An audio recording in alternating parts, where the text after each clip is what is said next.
บายดีทุกคนวันนี้ได้อีปูหน้ามาจากข้องฝากจากไซเอ้ย ลพบุรีมาจากลพบุรีมันสมาแกงอีปูหน้าเลยทั้งตำทั้งแกงแซ่บๆใส่พริกแกงเฮ็ดลงไปใส่ประเดก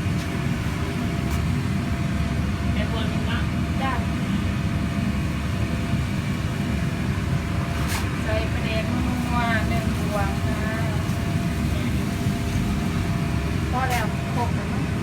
ชูรสเนาะ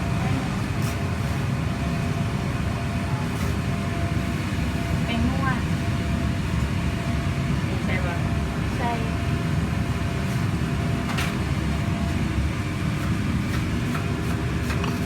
มีเห็ด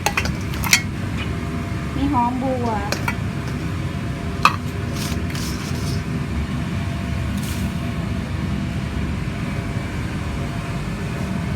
ทำไปเลยนะ จ้ะ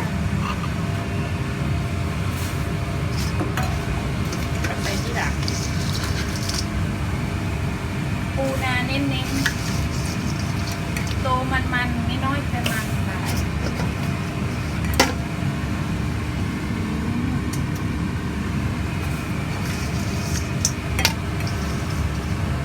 นึกไปว่า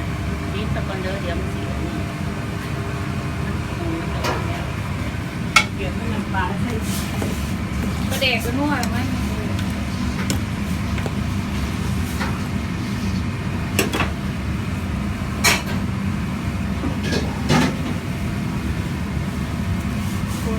คนนี่ไปอีตูเนาะนี่ไปอีตูกับไฟหอมแทน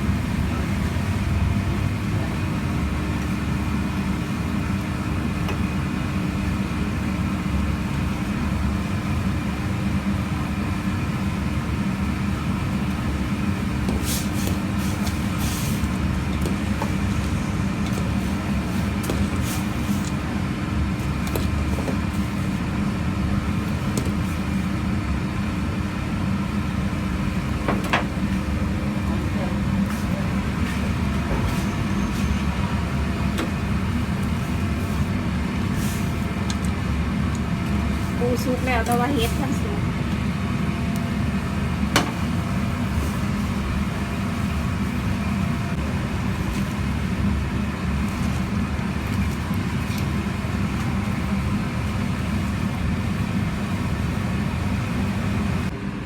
สุก แซ่ แล้ บ ว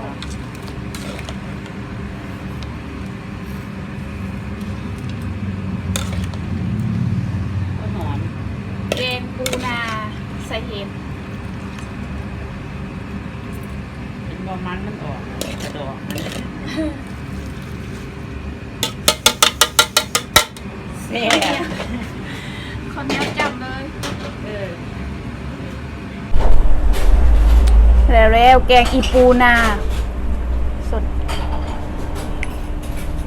เพื่อสิได้กิน100 วัน 1,000 ปีก็บ่ได้กินเฮ็ดงานกรุงเทพบ่ได้กินจักเทื่อ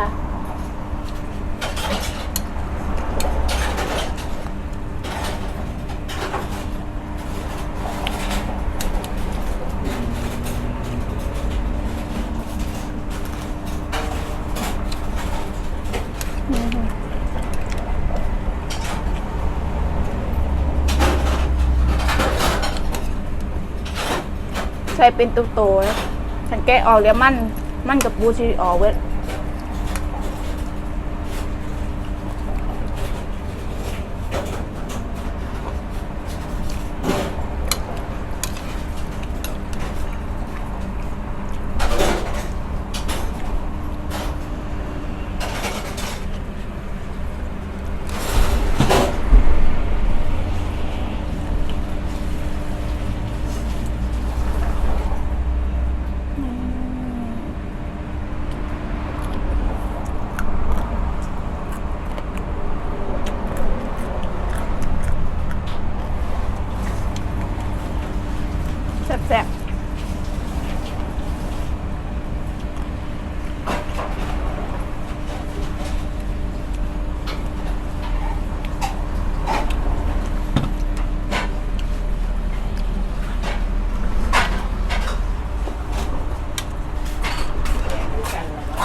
กงเลย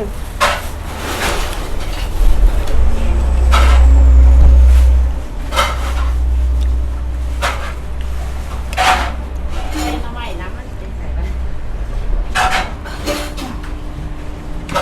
อย่าลืมกดไลค์กดแชร์กดซับสไครต์ให้ช่องลุงไมสไตล์เด้อจ้าปูนา